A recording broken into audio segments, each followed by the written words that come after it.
Hey friends, Joey Resendez here. This is the tutorial video for the 2021-22 Saxophone Etude number 1.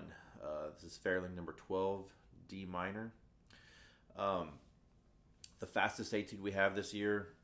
This was one quite a few years ago. And it's come up again, and it's a really great Etude. This is one of my favorite Etudes in the whole book. So let's just go ahead and dive right into it. Once again, I'm just going to have you go through the harmonic minor scale, starting on D, using the key signature that we have. If you just do that, that's a D to D with one flat, but the harmonic minor scale, we're going to raise that 7th pitch from a C natural to a C sharp.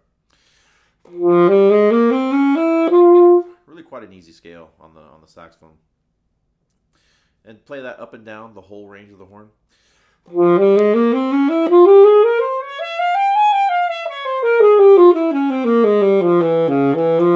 Back down, D, C sharp, B flat, C sharp, D.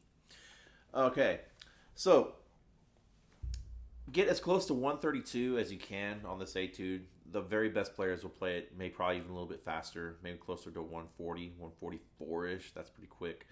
But I guarantee you there's going to be some people that do that. But don't play beyond your abilities. 132 is a really good goal.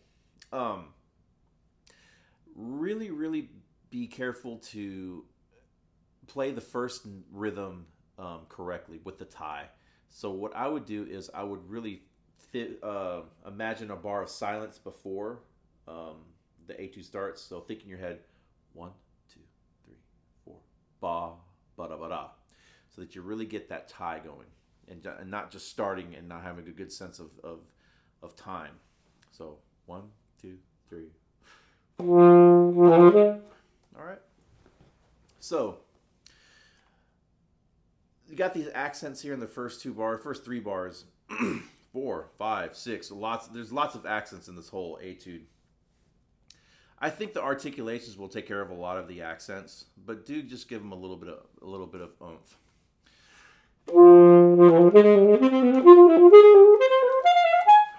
Alrighty, so, and you're really just kind of outlining the minor arpeggio right there.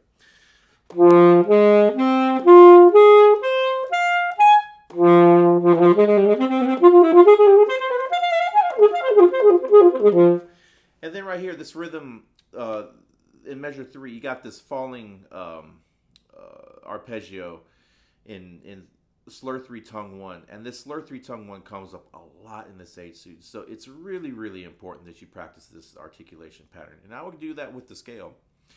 And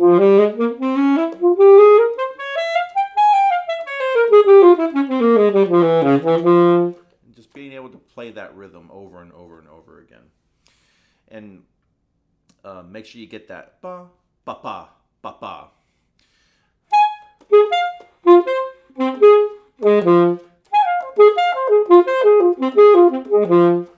Alrighty, and that comes up right there in measure 3, and again in measure 7. The one in measure 7 I think is a little bit more difficult. It doesn't fall as easily in the fingers, so that's the measure that's kind of hardest for me in measure 7. Even though we're just dealing with the A major arpeggio there, for some reason it just does not lie as well as the D minor one in measure 3. Okay. Going into measure 4, C sharp, and then I would come down after the time. It says only to come down to mezzo forte from a forte. I'd probably come down a little bit, a bit more than that, maybe to a piano, mezzo piano at least, maybe even to a piano, so to get that big dynamic range there. And again, and I would do that in measure 1.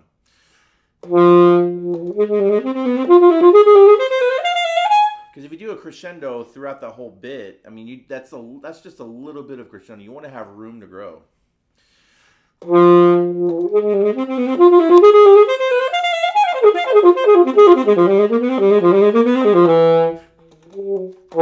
But don't go away like I just did that there, so it doesn't respond.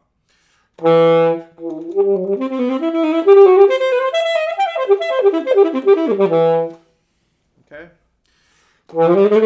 Okay, measure 8. D ah ta ta. I got this another one of these slur 3 tongue 1. Fork F sharp there.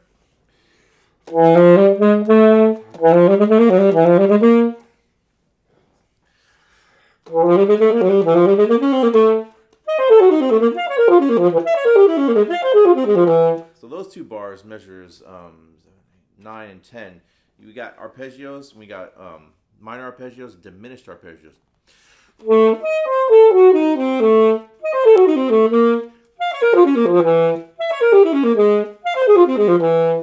So really know your arpeggios there. So starting right here, we got that diminished.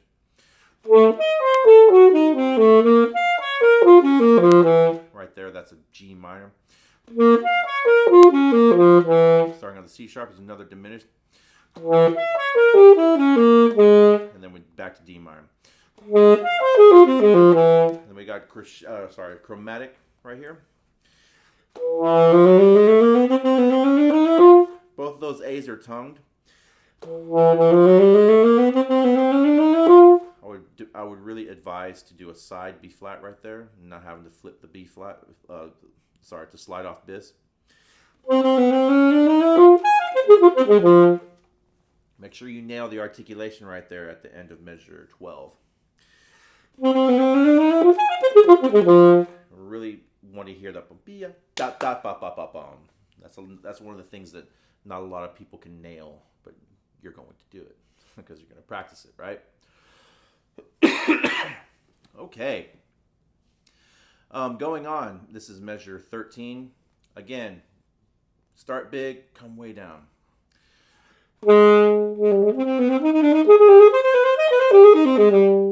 And I would breathe here, okay? I know there's a breath mark here. I don't take all the breaths in here, so obviously I breathe, before at the quarter rest right here, measure 12.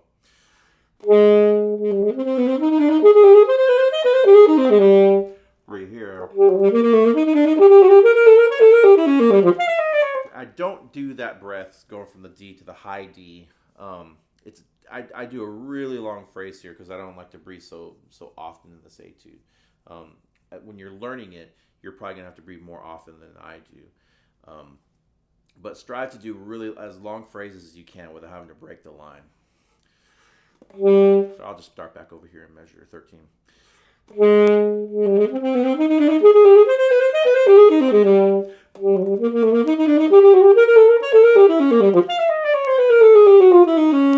Right here, that's chromatic all the way down until you get to the down beat of the next bar. You got C to a B flat. That's a whole step. So chromatic, whole step to the B flat, and then it's just a octave jump going up. And that's all chromatic going there. And I like to get softer going into measure 20. And then starting at measure 20, start my crescendo that will eventually culminate into the downbeat of measure 24. Okay, and right here, measure 21, we have this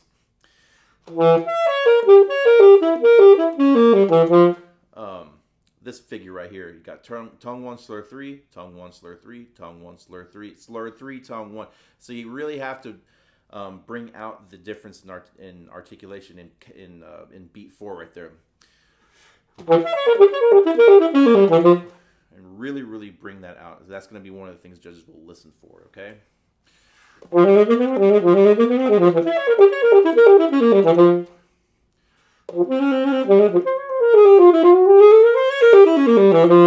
And then right here, you got the fortissimo, and I would just stay fortissimo to the rest of the etude.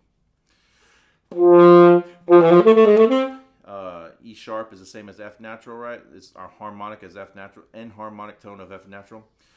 And there's no really way to do a fork there. Excuse me, you're just going to have to flip-flop it. And I would do bis right there, bis B flat. And then right here, I would get off the bis, obviously, because we got a B natural in here.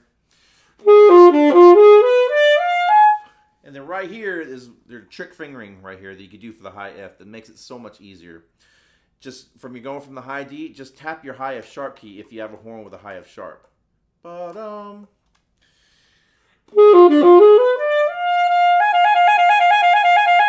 It's gonna be a little bit sharp. It is on my horn at least, but it's gonna the sharpness outweighs the the I'm sorry, the ease of it outweighs the fact that it's just a little bit sharp. And I'll never forget. I took on a student last time. This was an Etude, probably like 5-6 years ago. I took on a student, and she had learned this Etude. She knew it basically. This was like she ended up making state. And she I was giving her some lessons to right before area, and she had played this. I go, why don't you just add the high F sharp key to the high D, and I'll give you an F. And she just did that, and she just went, oh my gosh, I wish I had known that. I practiced that so hard, and it's a really big place that you can that's going to be prone to blippage if you just try to do the traditional fingering. If you don't have a high F sharp key, I might just leave off this and just do these two and just leave this one off. Oh, sorry. That's a little flat. I don't know. Just do what works for your horn. But if you have the high F sharp key, I'm telling you right now, that's the best choice. And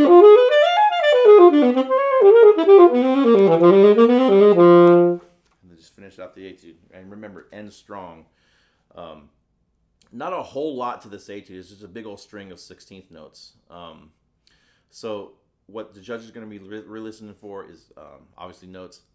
Articulations, it's paramount in this Etude. It's really angular. You have to nail the articulations. So if you're going to take more time on one aspect of this, make sure you spend that time on the articulation. So, all right, guys, get to practicing, and I'll see you later. Bye.